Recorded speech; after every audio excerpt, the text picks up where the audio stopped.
তরুণদের প্রতি ইসলামের আহ্বান পাঠ ১।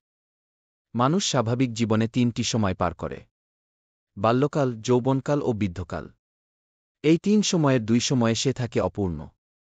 বাল্যকালে এগিয়ে যায় পূর্ণতার দিকে, আর বৃদ্ধকালে কমতে থাকে অর্জিত পূর্ণতা। শুধু যৌবনকালে মানুষ পূর্ণ থাকে। সে সব কিছু করতে পারে, নিজের জন্য, পরিবারের জন্য এবং সমাজের জন্য। একটি উন্নত দেশ ও আদর্শ জাতি গঠনে বড় ভূমিকা ও অবদান রাখে দেশের যুবসমাজ। তাদের সুচিন্তা ও সুষ্ঠু মনন গঠনের মধ্য দিয়ে একটি দেশ তার লক্ষ্যে পৌঁছতে শক্তি ও সাহস পায়।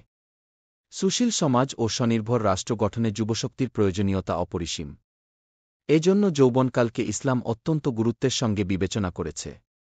রাসূলুল্লাহ সাল্লাল্লাহু আলাইহি ওয়াসাল্লাম বলেন, ৫টি বস্তুকে ৫টি বস্তুর আগে গুরুত্ব দেবে এবং মূল্যবান মনে করবে।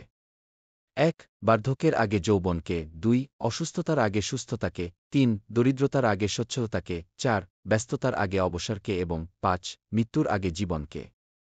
আত-তারগিব ওয়াত তারহিব। এই অমূল্য নিয়ামতের যথাযথ সংরক্ষণ এবং তা আল্লাহর পথে ব্যয় করা সব মুসলিম যুবকের নৈতিক ও ঈমানী দায়িত্ব।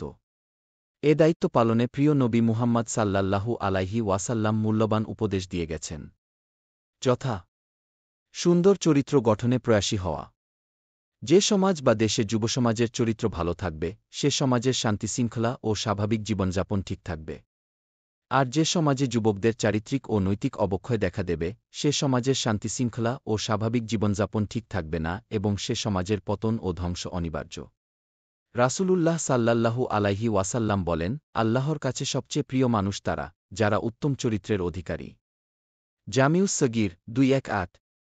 রাসূলুল্লাহ সাল্লাল্লাহু আলাইহি ওয়াসাল্লাম সর্বোত্তম চরিত্রের অধিকারী হওয়া সত্ত্বেও সুন্দর চরিত্র গঠনের জন্য আল্লাহর কাছে দোয়া করতেন।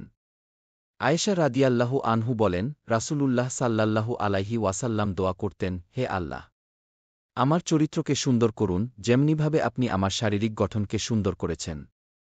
মুসনাদে আহমদ ৩৮২৩। সুন্দর চরিত্র গঠনে করণীয়: ১. মাদক পরিহার। মাদক গ্রহণের ফলে মানুষের মস্তিষ্কের স্বাভাবিকতা ও সক্রিয়তা নষ্ট হয়ে যায়। নানা অপরাধ-অপকর্মে জড়িয়ে পড়ে। শরীরের স্বাভাবিক কার্যক্ষমতা হারিয়ে ফেলে। স্নায়ুগুলো দুর্বল হয়ে পড়ে। একসময় মানবজীবনকে মৃত্যুমুখে ঠেলে দেয়। এজন্য মাদক গ্রহণকে ইসলামে বড় অপরাধ তথা হারাম হিসেবে চিহ্নিত করা হয়েছে। আবদুল্লাহ ইবনে ওমর রাদিয়াল্লাহু আনহু সূত্রে বর্ণিত, রাসূল সাল্লাল্লাহু আলাইহি ওয়াসাল্লাম বলেন, প্রত্যেক নেশাদ্রব্যই মাদক, আর প্রত্যেক নেশাদ্রব্যই হারাম। মুসলিম হাদিস ২০০৩। ২. পঞ্চেন্দ্রিয়ের হেফাজত। পঞ্চেন্দ্রিয়ের মাধ্যমে মানুষ দুনিয়াকে উপলব্ধি করে। দুনিয়ায় যেমন কিছু বিষয় ভালো, তেমনি কিছু বিষয় মন্দ। তাই সুন্দর জীবন ও চরিত্র গঠনে জরুরি হল পঞ্চেন্দ্রিয়ের উত্তম ব্যবহার এবং গর্হিত বিষয় থেকে তা হেফাজত করা।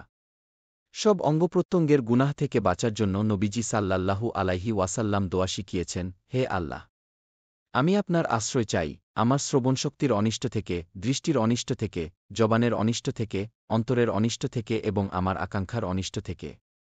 সুনানে আবু দাউদ হাদিস ১৫৫১। ৩. বিজাতীয় সংস্কৃতি প্রতিহত করা। মানুষ কৃষ্টি কালচার সংস্কৃতির মধ্য দিয়ে নিজ আদর্শ ও বিশ্বাসের সঙ্গে সংযুক্ত থাকে। বর্তমানে মুসলিম যুবকদের নানাভাবে বিজাতীয়করণের বন্দোবস্ত করা হয়েছে। যুবসমাজের উচিত এসব শুধু পরিহার নয়, বরং প্রতিহত করে নিজেদের ও সমাজকে রক্ষা করা। নবীজি সাল্লাল্লাহু আলাইহি ওয়াসাল্লাম বলেন, ওই ব্যক্তি আমার দলভুক্ত নয়, যে ব্যক্তি আমাদের ছেড়ে অন্য কারো সাদৃশ্য অবলম্বন করে। তোমরা ইহুদিদের সাদৃশ্য অবলম্বন করো না, আর খ্রিস্টানদেরও সাদৃশ্য অবলম্বন করো না। তিরমিজি সহিহুল জামে হাদিস ২৬৯৫।